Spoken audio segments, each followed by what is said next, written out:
Hello दोस्तों, हमारा next topic है इलेक्ट्रिक फील्ड लाइंस। तो इलेक्ट्रिक फील्ड लाइंस एक्चुअली होती क्या है? तो देखो, हमने पहले पढ़ा इलेक्ट्रिक फोर्स। फिर इलेक्ट्रिक फोर्स में टेस्ट चार्ज से डिवाइड किया तो हमने बोला ये आया हमारा इलेक्ट्रिक फील्ड। ठीक है।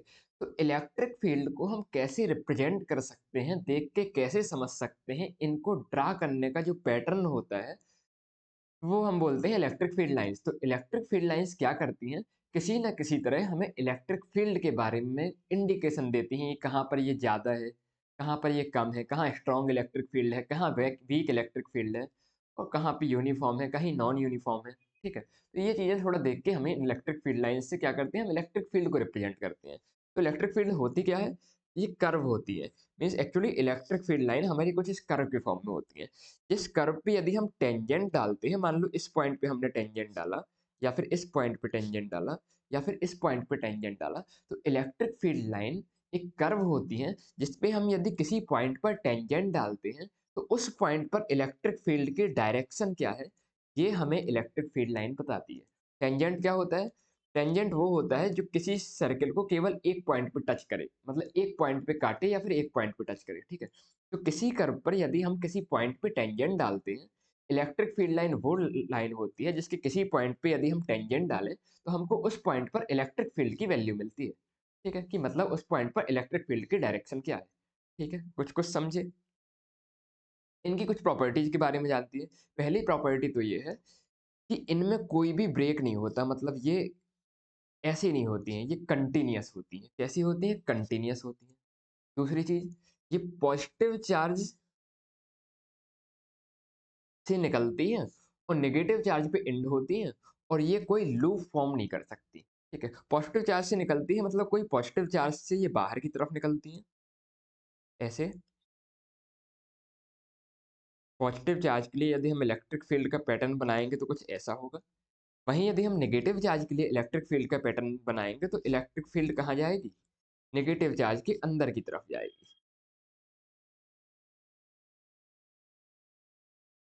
ओके। ठीक है। Next point, if there is a single charge then the line of force will start or end at infinity। ठीक है। यदि सिंगल चार्ज होगा तो लाइन या तो स्टार्ट होगी इन्फिनिटी पे या एंड होगी इन्फिनिटी पे। मतलब मान लो पॉजिटिव चार्ज है, पॉजिटिव चार्ज से इलेक्ट्रिक फील्ड निकली तो ये कहाँ तक जाएगी? ये इनफाइनाइटी तक जाएगी। तो इस केस में देखो, इनफाइनाइटी पे ये जो इलेक्ट्रिक फील्ड लाइन है वो एंड करेगी। ठीक है। वहीं यदि हम नेगेटिव चार्ज की बात करें तो नेगेटिव चार्ज पे इलेक्ट्रिक फील्ड यहाँ पर आती है। ठीक है, नेगेटिव चार्ज के अंदर की तरफ आती है। तो आती कहाँ से है? इन्फिनिटी से। मतलब इसका स्टार्ट पॉइंट क्या कहलाया हमारा? इन्फिनिटी कहलाया। ठीक है। तो पॉजिटिव चार्ज वाली इन्फिनिटी पे खत्म होगी, नेगेटिव चार्ज वाली इन्फिनिटी पे स्टार्ट होगी। The tangent to the line of force at any point gives the direction of electric field. यदि इलेक्ट्रिक फील्ड लाइन पे किसी भी पॉइंट पर हम टेंजेंट डालेंगे तो वहां पर हमें इलेक्ट्रिक फील्ड की डायरेक्शन के बारे में टेंजेंट बताएगी। ठीक है। Next property, no two lines of force can cross each other. ये क्वेश्चन आमतौर पर आ जाता है। ठीक है। इसमें ये बोल रहा है कि इलेक्ट्रिक फील्ड लाइन एक दूसरे को क्रॉस नहीं कर सकती। क्यों? यदि क्रॉस किया तो क्रॉस करने वाले पॉइंट पर देखो, यदि हम इस पॉइंट पे टेंजेंट डालेंगे तो कुछ ऐसी आएगी, और इस पॉइंट पर टेंजेंट डालेंगे तो कुछ ऐसी आएगी। एक ही पॉइंट पर इलेक्ट्रिक फील्ड की दो डायरेक्शन पॉसिबल नहीं है। ठीक है। इसीलिए इलेक्ट्रिक फील्ड लाइन एक दूसरे को क्रॉस नहीं कर सकती। ठीक है। यही पहले पॉइंट में लिखा था कि इलेक्ट्रिक फील्ड कभी भी लूप नहीं बनाती है इलेक्ट्रिक फील्ड लाइन। क्यों लूप नहीं बनाती है? क्योंकि यदि लूप बनाया उन्होंने तो जहां इनने स्टार्ट किया था वहां पर जाके इन्हें फिर से इंटरसेक्ट करना पड़ेगा, और इलेक्ट्रिक फील्ड लाइन तो कभी इंटरसेक्ट करती नहीं है। ठीक है। इसलिए इलेक्ट्रिक फील्ड हमारी क्या बनाती है? लूप भी नहीं बनाती है। समझे क्या? नेक्स्ट पॉइंट देखते हैं। The lines of force are always normal to the surface of a conductor. मतलब मान लो यहाँ पर कोई कंडक्टर है, मान लो क्या है, एक कंडक्टर है। इलेक्ट्रिक फील्ड हमेशा क्या जाएगी? इसके नॉर्मल जाएगी। तो देखो, मान लो इस यहाँ पर एक पहले एक यूनिफॉर्म इलेक्ट्रिक फील्ड थी। यदि इसको कंडक्टर को हम रखेंगे तो इलेक्ट्रिक फील्ड देखो इसके बाद कैसे जाएगी। इलेक्ट्रिक फील्ड थोड़ा सा इसके पास आएगी और ऐसे जाएगी। इसके बाद की इलेक्ट्रिक फील्ड जो होगी इस पे नॉर्मली इंटर करेगी। नॉर्मल मतलब सरफेस के परपेंडिकुलर, परपेंडिकुलरली इंटर करेगी, और परपेंडिकुलरली क्या हो जाएगी? बाहर निकल जाएगी। ऐसा क्यों होता है? अब ये गंभीर समस्या है। ये हर जगह परपेंडिकुलर एंटर करेगी। इसीलिए ऐसा होता है क्योंकि किसी भी कंडक्टर के अंदर जो इलेक्ट्रिक फील्ड होता है वो 0 होता है और चार्ज कितना होता है? 0 होता है। तो अंदर कोई इलेक्ट्रिक फील्ड नहीं है, इसलिए अंदर की तरफ ये लाइन्स क्या होती है? परपेंडिकुलर एंटर करती हैं। अब भाई अंदर इलेक्ट्रिक फील्ड क्यों नहीं है? तो देखो, यदि हमने ये कोई कंडक्टर लिया, यहाँ पर हमने प्लस चार्ज अंदर छोड़ दिया, तो इसके कारण इलेक्ट्रिक फील्ड होगी। पर क्योंकि ये कंडक्टर है तो पॉजिटिव चार्ज एक दूसरे को रिपल करेगा और रिपल करके ये चार्ज कहाँ आ जाएगा? जितना दूर जा सकता है ये ऐसे बाउंड्री पर आ जाएगा। तो अंदर कोई चार्ज बचा क्या? नहीं बचा। यदि अंदर कोई चार्ज नहीं बचा तो चार्ज कितना हो गया? 0। चार्ज नहीं है तो क्या हो गया? इलेक्ट्रिक फील्ड हो गई 0। अब यदि इलेक्ट्रिक फील्ड 0 हो गई तो इलेक्ट्रिक फील्ड अंदर नहीं होगी, इतना तो हम समझ गया। अब दूसरा रीज़न ये है ये परपेंडिकुलरली क्यों जाती है? तो देखो परपेंडिकुलरली जाने का रीज़न ये है कि मान लेते हैं एक बार के लिए कि इलेक्ट्रिक फील्ड इस कंडक्टर के परपेंडिकुलर नहीं है, किसी एंगल पर है। तो देखो यदि इलेक्ट्रिक फील्ड किसी एंगल पे होगी तो इसके दो कंपोनेंट बनेंगे, एक सरफेस के परपेंडिकुलर और एक सरफेस के पैरेलल। एक पैरेलल वाला, एक परपेंडिकुलर वाला। ठीक है, तो देखो ये जो पैरेलल वाली इलेक्ट्रिक फील्ड है ये यहाँ पर बैठे इलेक्ट्रॉन पे एक फोर्स लगाएगी और फोर्स लगाएगी तो ये इलेक्ट्रॉन चल देगा। यदि ये इलेक्ट्रॉन चल देगा तो करंट चलने लगेगी, करंट चलने लगेगी तो इक्विलिब्रियम क्या हो जाएगा? फेल हो जाएगा। इसीलिए हम बोलते हैं कि इलेक्ट्रिक फील्ड क्योंकि अंदर जीरो है, मतलब कुछ भी नहीं चलेगा, कोई चार्ज नहीं चलेगा, मतलब इसके अंदर के इलेक्ट्रॉन को भी चलना नहीं है। नहीं चलने के लिए इलेक्ट्रिक फील्ड क्या होती है? किसी भी कंडक्टर के अंदर हमेशा चाहे जैसे आ रही हो परपेंडिकुलरली इंटर होती है। ठीक है, समझे क्या? आगे देखते हैं। The lines of force have tendency to contract lengthwise, this explains attraction between two unlike charges. देखो कहानी कुछ ऐसी है कि मान लो यहाँ पर कुछ चार्ज है माइनस क्यू और यहाँ पर कोई चार्ज है प्लस क्यू। थोड़ा और छोटा बना देते हैं इसे।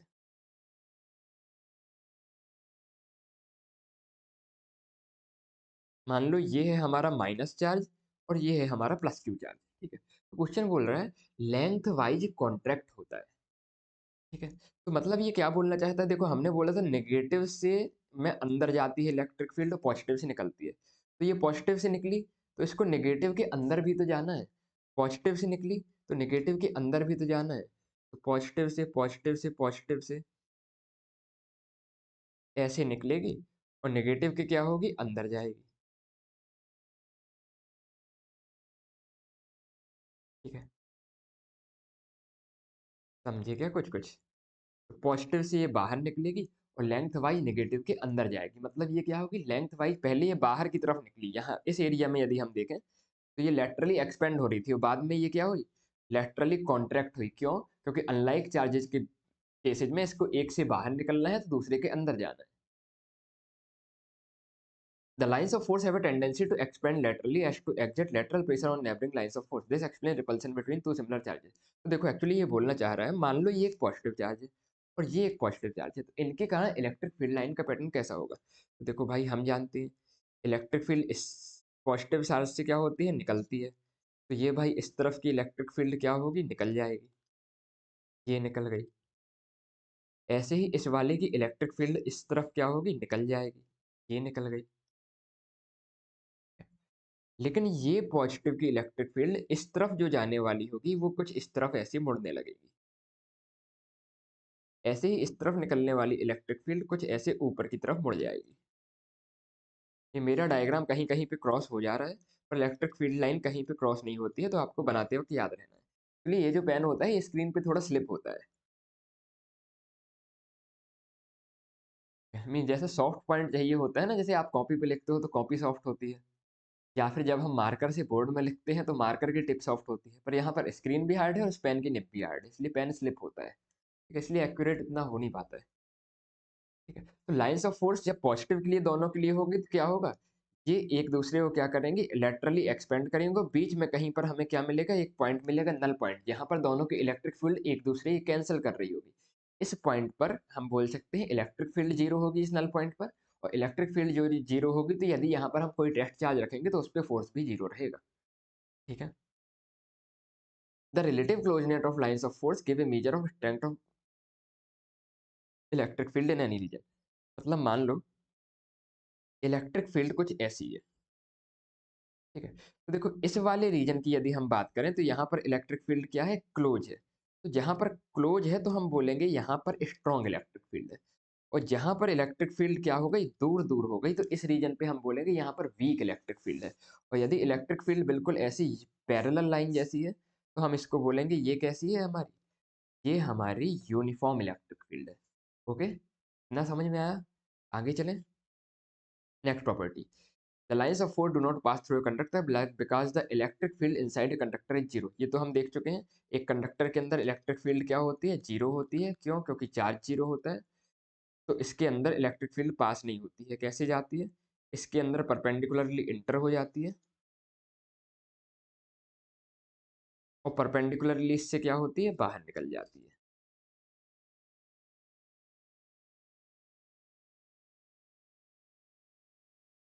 कुछ कुछ समझे क्या? परपेंडिकुलरली इंटर होगी और परपेंडिकुलर बाहर निकल जाएगी, अंदर इलेक्ट्रिक फील्ड लाइन ना जाएगी, और क्योंकि इलेक्ट्रिक फील्ड क्या होगी हमारी, जीरो होगी।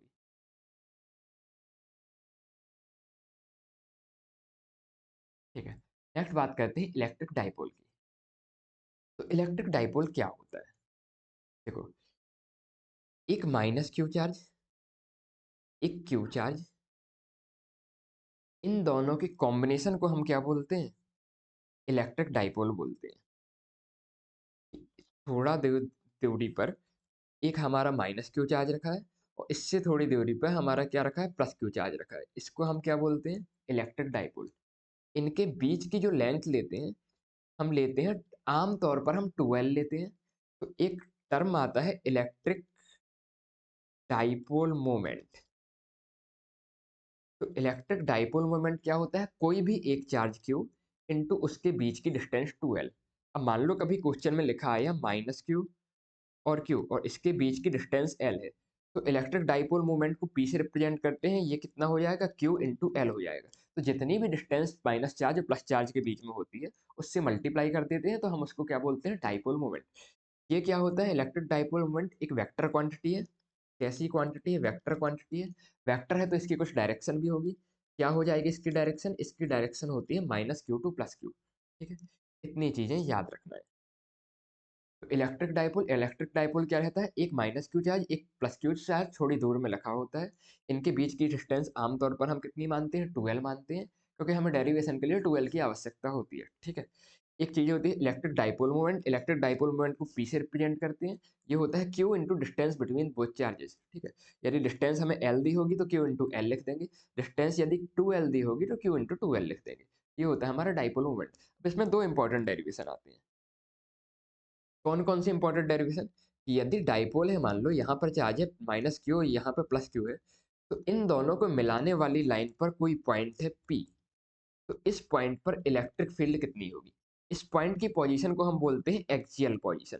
तो एक्सियल पॉइंट पॉइंट पर हमें इलेक्ट्रिक फील्ड कैलकुलेट करना होता है, पहली चीज। दूसरी चीज, यदि मान लो कोई डाइपोल है माइनस क्यू और कोई डाइपोल है प्लस क्यू, तो इन दोनों को मिलाने वाली लाइन के परपेंडिकुलर किसी पॉइंट पे हमें इलेक्ट्रिक फील्ड कैलकुलेट करना है इस पॉइंट के लिए, तो इसको हम बोलते हैं इक्वेटोरियल पॉइंट। ठीक है। तो इस पॉइंट पर इलेक्ट्रिक फील्ड कितनी होगी इक्वेटोरियल पॉइंट पर, और इस पॉइंट पर कितनी होगी एक्सियल पॉइंट पर। ये हमें इलेक्ट्रिक फील्ड कैलकुलेट करने को डायग्राम, वो डेरिवेशन आमतौर पे आ जाता है। तो चलो एक एक करके देखते हैं। तो पहला है electric field due to electric dipole. तो देखो पहले हम निकाल रहे हैं एक्सियल पोजीशन, या फिर इसको एंड ऑन पोजीशन भी बोलते हैं इसके लिए। तो देखो हमने अपना भाई डायग्राम बनाया। यहाँ पर क्या था, हमारा माइनस क्यू चार्ज था। इससे थोड़ा दूर पे हमारा क्या था, प्लस क्यू चार्ज था। और यहाँ पर इन दोनों को मिलाने वाली लाइन में कहीं पर थोड़ा दूर में पॉइंट है पी। और इस पी पॉइंट पर हमें क्या निकालना है, इलेक्ट्रिक फील्ड निकालना है। मान लिया हमने माइनस क्यू प्लस क्यू के चार्ज की डिस्टेंस, बीच की डिस्टेंस कितनी है, 12 है। और इस डाइपोल के सेंटर से पी की डिस्टेंस कितनी है, आर है। डाइपोल के सेंटर से पॉइंट पी की डिस्टेंस आर है। अब हमें पी पॉइंट पर इलेक्ट्रिक फील्ड निकालना है। तो देखो पी पॉइंट के प्लस क्यू चार्ज पास है, तो प्लस क्यू चार्ज के कारण इलेक्ट्रिक फील्ड क्या होगी, यहाँ से दूर की तरफ होगी और ज़्यादा होगी। माइनस क्यू चार्ज से पी पॉइंट दूर है, तो माइनस क्यू चार्ज के कारण इलेक्ट्रिक फील्ड माइनस क्यू की तरफ होगी, और क्या होगी, थोड़ा कम होगी। तो यदि प्लस क्यू के कारण मैं इलेक्ट्रिक फील्ड लिख दूँ ई क्यू, और माइनस क्यू के कारण इलेक्ट्रिक फील्ड लिख दूँ ई माइनस क्यू, तो मैं बोल सकता हूँ कि जो नेट इलेक्ट्रिक फील्ड होगी ये कितनी आएगी, ई क्यू में से यदि मैं ई ऑफ माइनस क्यू सब्ट्रैक्ट कर दूंगा तो हमें नेट इलेक्ट्रिक फील्ड मिल जाएगी। अब ई ऑफ क्यू कितना होगा बता पाओगे क्या? ई ऑफ क्यू बताने का हम के लिए हमें क्यू और पी पॉइंट के बीच की डिस्टेंस बतानी पड़ेगी। तो देखो, क्यू और पी पॉइंट के बीच में डिस्टेंस कितनी है, इसको ध्यान से समझना। देखो, ये पूरी डिस्टेंस यहाँ पर दिखा देता हूँ। यहाँ पर माइनस क्यू और क्यू के बीच की डिस्टेंस कितनी है, 2l। ठीक है, तो हम ऐसा लिख सकते हैं कि ये हाफ डिस्टेंस हुई l और हाफ डिस्टेंस हुई l। ठीक है, और दूसरी चीज जो हमें बोला हुआ है कि यहाँ से लेके पी पॉइंट तक की जो दूरी है ये कितनी है, कैपिटल आर। तो ये क्यू और पी के बीच की डिस्टेंस कितनी होगी बता पाओगे क्या, ये वाली। देखो, ये पूरी है आर, और आर में से हम इतनी एल सब्ट्रैक्ट कर देंगे तो ये डिस्टेंस हमें मिल जाएगी आर माइनस एल। ठीक है, तो क्यू के कारण हम इलेक्ट्रिक फील्ड लिख देते हैं। तो क्यू के कारण इलेक्ट्रिक फील्ड कितनी हो जाएगी, K q upon r minus L का होल स्क्वायर।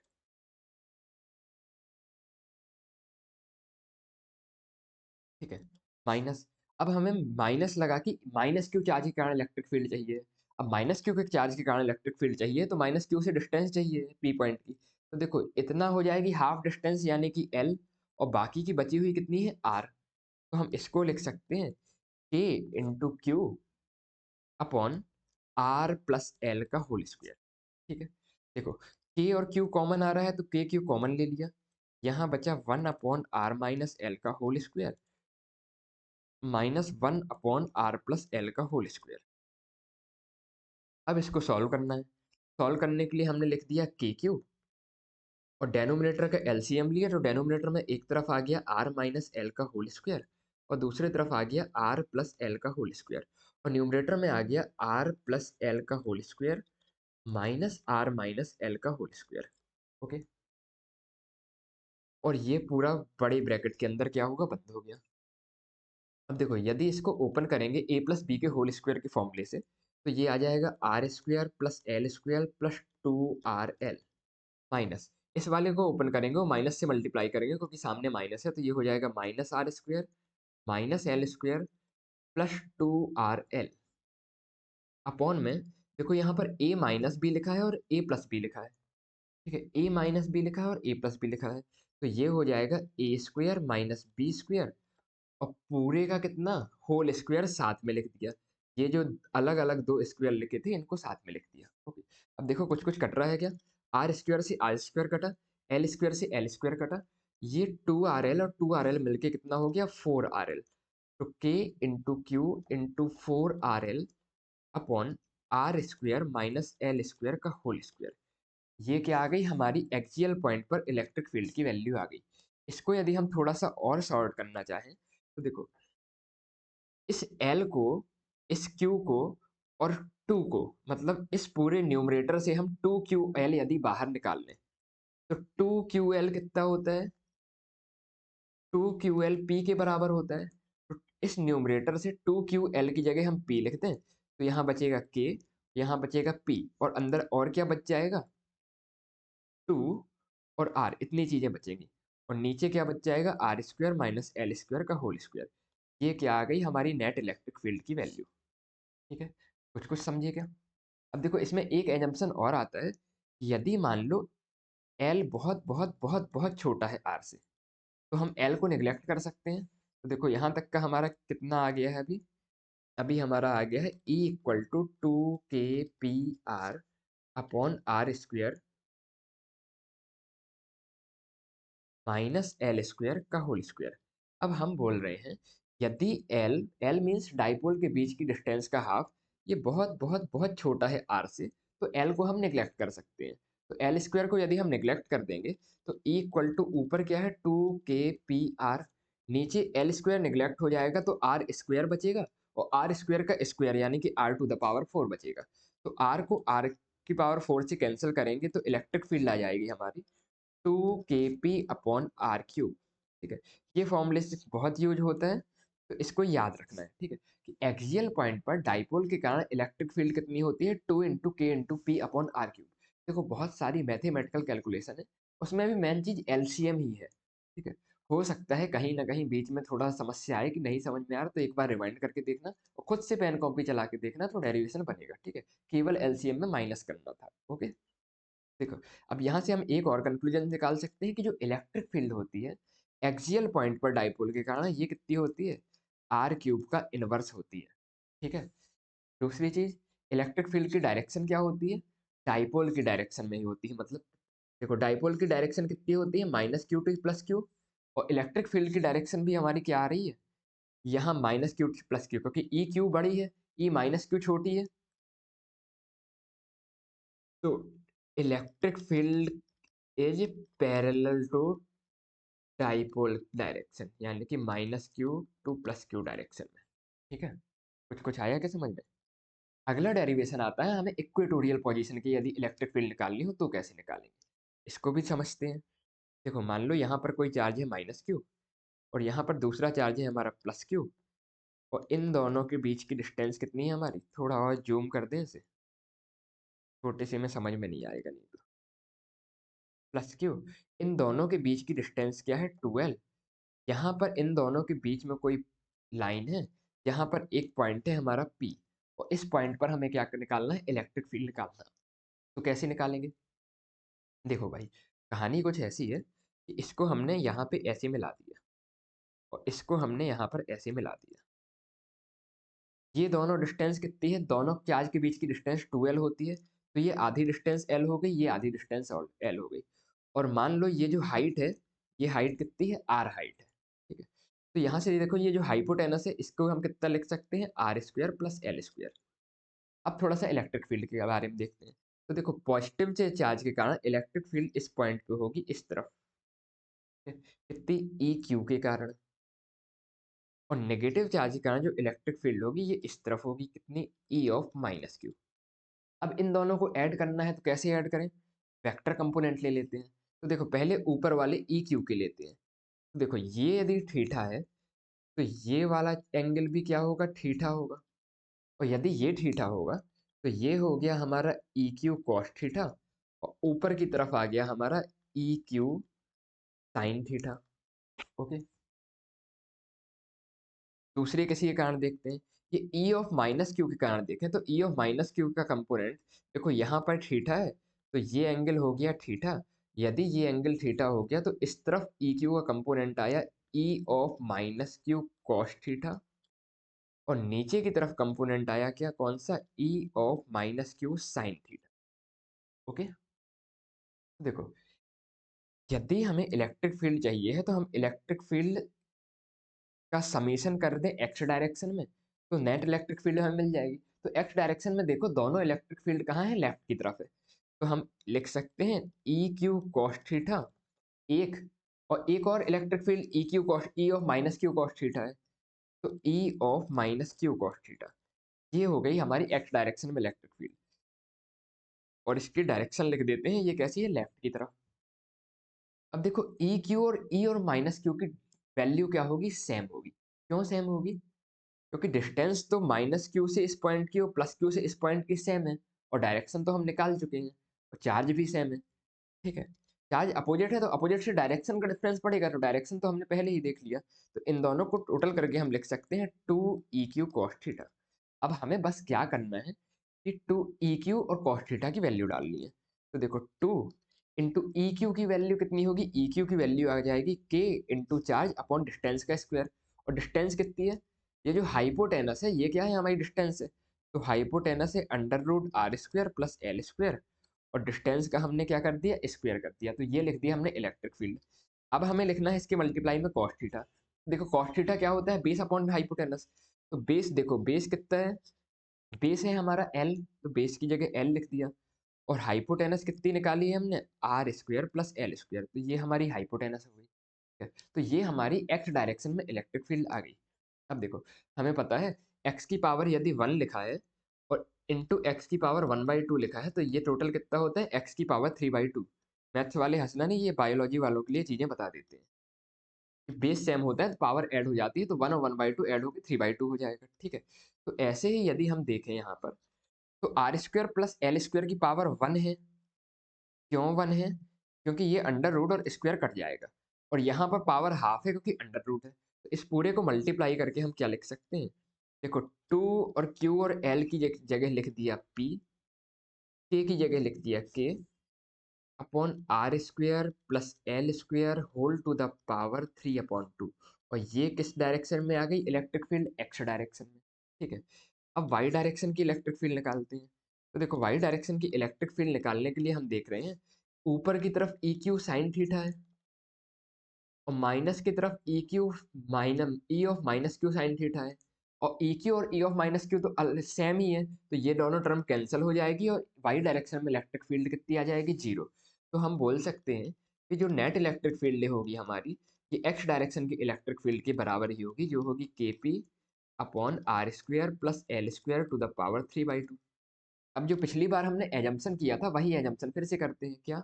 कि यदि एल बहुत बहुत बहुत छोटा होगा आर से, तो एल स्क्वायर को निग्लेक्ट कर सकते हैं। तो ई नेट कितना आ जाएगा? K P upon r square whole to the power 3/2। Power के ऊपर पावर होती है तो क्या होता है? मल्टीप्लाई होता है। जब मल्टीप्लाई होगा तो ये पावर का 2 और 2 कट जाएगा और नेट इलेक्ट्रिक फील्ड कितना आ जाएगा? K P upon are cube. तो ये तो हो गई इलेक्ट्रिक फील्ड की बात। अब थोड़ा सा डायरेक्शन की बात कर लें। यदि डायरेक्शन की बात करो तो देखो माइनस क्यू से प्लस क्यू, ओ मैंने वो ले लिया क्या पेन? ठीक है, तो माइनस क्यू से प्लस क्यू क्या होती है? डाइपोल की डायरेक्शन, माइनस क्यू से प्लस क्यू। और इलेक्ट्रिक फील्ड की डायरेक्शन किस तरफ है? लेफ्ट की तरफ। एक्स की डायरेक्शन इलेक्ट्रिक फील्ड की लेफ्ट की तरफ है। मतलब हम बोल सकते हैं इक्वेटोरियल जब पोजीशन होती है, तो इक्वेटोरियल पोजीशन के लिए जो इलेक्ट्रिक फील्ड की डायरेक्शन होती है एंटी पैरेलल होती है डाइपोल की डायरेक्शन से। याद रहेगा क्या? एक्सियल पॉइंट पे क्या आई थी? पैरेलल आई थी डाइपोल की डायरेक्शन में, माइनस क्यू से प्लस क्यू की तरफ। जो इक्वेटोरियल पोजीशन में से प्लस क्यू से माइनस क्यू मतलब अपोजिट डायरेक्शन आई है, मतलब एंटी पैरेलल है। ठीक है, कुछ कुछ समझ में आया? ठीक है, तो ये थी हमारी electric field due to electric dipole. इसके अलावा आगे की चीजें नेक्स्ट टॉपिक में देखेंगे। मिलते हैं नेक्स्ट वीडियो में, तब तक के लिए जय हिंद जय भारत।